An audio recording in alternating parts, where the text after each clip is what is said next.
Hello guys, Hello Pisces, welcome dito sa ating channel, Kapalaran 888. Welcome guys. Alamin natin ang weekly tarot reading mo Pisces. Ito ay from July 15 hanggang 21. I hope na makuha mo yung energy dito. Oops, sorry. Memories.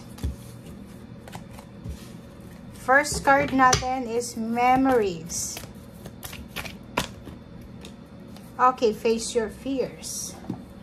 Okay, Pisces, sa linggong ito, sinasabi ng baraha mo dito na siguro maraming mga good or bad memories ka na i-reminisce ngayong linggong ito, or siguro for the month of July or last June, marami kang mga memories, mga alaala ng nakaraan, masaya, malungkot. Okay? So, natural lang yon kasi 'di ba? Yung buhay ng tao, nagkakaedad, may mga nangyayaring maganda, may masama, may mga changes, may mga pagbabago. Natural lang na balikan yung nakaraan and i-compare yung kasalukuyan. But, hindi ibig sabihin na to na mag-i-stick tayo sa past. Okay? Kailangan nating mag-move on, dali natin yung mga lessons na nakuha natin from the past events. Okay? So, memories card. Next card natin is Face Your Fears. Release the power of fear. Pisces, ano ba yung kinakatakutan mo? So, if ever marami kang kinakatakutan sa ngayon, marami kang siguro mga fears, worries, confused ka din, or hindi mo alam kung anong nangyayari sa buhay mo or nangyayari sa paligid mo, sabi ng baraha sa'yo dito, wag mong iwasan, wag mong i-abandon na yung situation. Harapin mo kung ano yung kinakatakutan mo. Okay? And, alisin mo ang sarili mo dito sa takot na to, na pinagdadaanan mo. So, if meron kang mga iniisip, hindi ka makatulog, inaalala, kailangan mong harapin ito. Okay?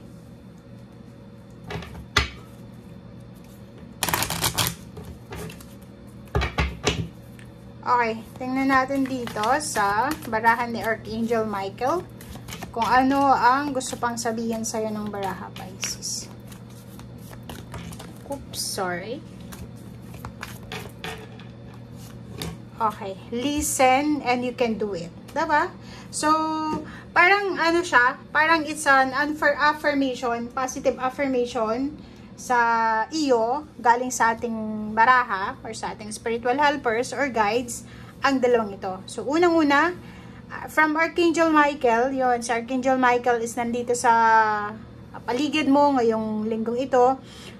Sinasabi niya na, you can do it, kaya mo to. Okay, if meron kang gustong harapin na problema, takot, worries, or kano pa man, you can do it. Huwag kang matakot. Okay, and makinig ka. Makinig ka sa sinasabi ni Archangel Michael.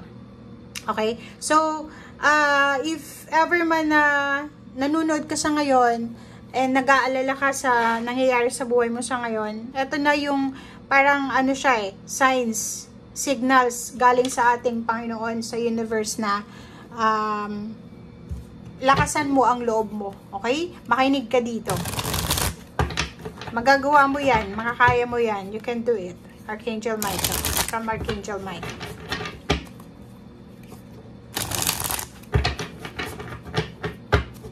Okay. Pisces. Queen of Summer. Wow. So, yun. Ito ay sinasabi sa'yo ng Queen of Summer na makinig ka sa kung ano yung sinasabi ng puso mo. Makinig ka sa intuition mo.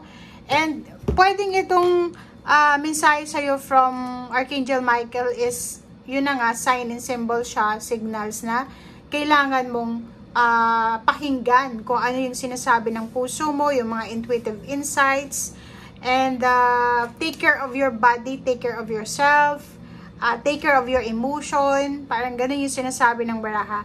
And yun, kailangan mong ibalik yung saya sa buhay mo. Okay? Kailangan mong ibalik yung saya sa buhay mo, and at the same time, posibleng sa weekend na to, and from this weekend, marami kang mga plano sa buhay, and the next week, from July 15 hanggang 21, posibleng yung mga plano mo from weekend ay gagawin mo siya, 'di ba? So magmo-multitask ka, and sinasabi ng baraha sa'yo dito na dahan-dahan lang. Okay? Huwag tayong masyadong magmadali. Okay.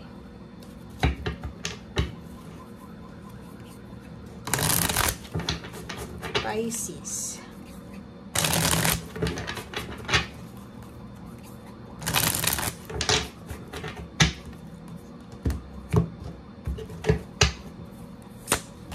Okay, first card natin from the fourth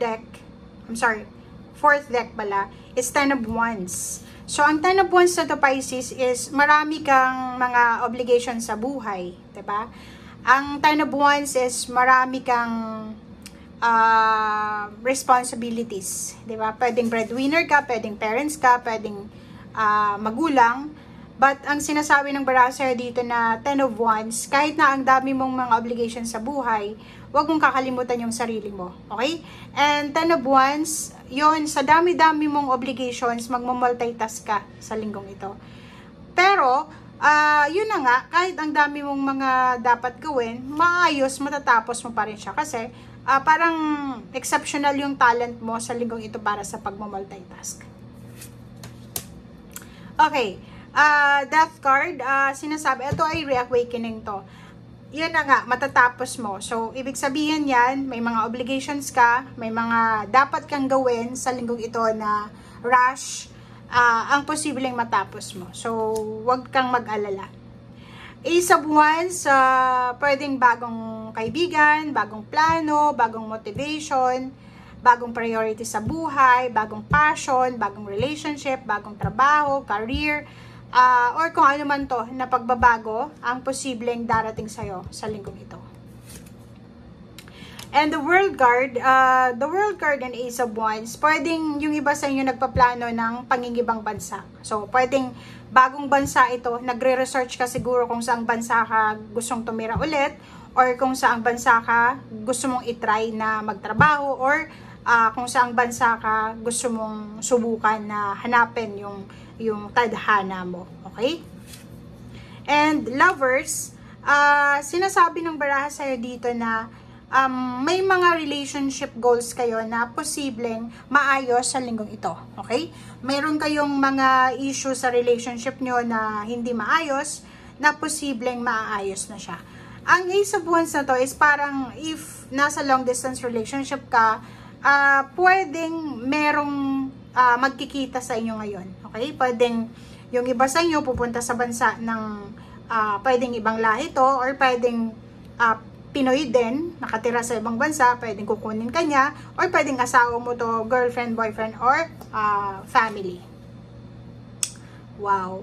So, Pisces, etong the star na to is parang wish fulfillment to para sa'yo. So, if nagwi-wish ka ng new beginnings, completion, achievements para sa relationship mo, posibleng ma-achieve mo to sa linggong ito. So, ano ba yung plano mo? Kung may asawa ka na, may pamilya, may anak, nakikita natin na marami kayong plano. Marami kayong plano ng karelasyon mo.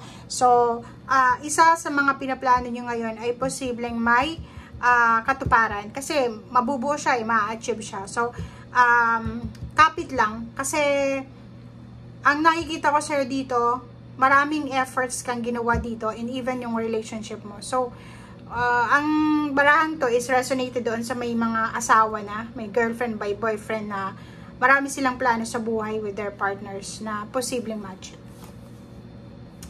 Pera, diba? So, may parating na pera, pwedeng lump sum of money, hindi man ngayon, pwedeng sa susunod, if unemployed ka, pwedeng yung asawa mo, yung boyfriend, girlfriend mo, ang makatanggap na itong lump sum of money or offer ng money or career.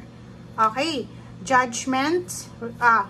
Okay, so dito naman, sinasabi ng baraha sa'yo dito na relationship, marami sa inyo, if single kayo or looking for a relationship, marami kayong mga matatanggap na offers, or pwedeng, kung wala ka man na matanggap na offers, maraming makaka-notice ng pagkatao mo, ng parang magkakagusto sila sa'yo, i-add ka nila sa mga social media accounts, parang makikita nila na eto si Pisces is siya yung ideal girl ko, ideal man ko, parang ganun. So, decision making. May iba sa inyo dito na Pisces na medyo mahihirapan kayong mag-decide. It's between work and relationship, or it's between business and then kung ano man itong career, or kung ano man to na posibleng medyo mag-alala ka kasi ang daming opportunities, ang daming possibilities. Etong pag-aalala na posibleng maramdaman mo, hindi sa dahil walang-wala ka. Ito ay dahil sa maraming opportunities, maraming possibilities na ibinibigay sa iyong universe na hindi mo alam kung sino or ano ang pipiliin mo dito. Okay? So, thank you guys and see you again. Bye!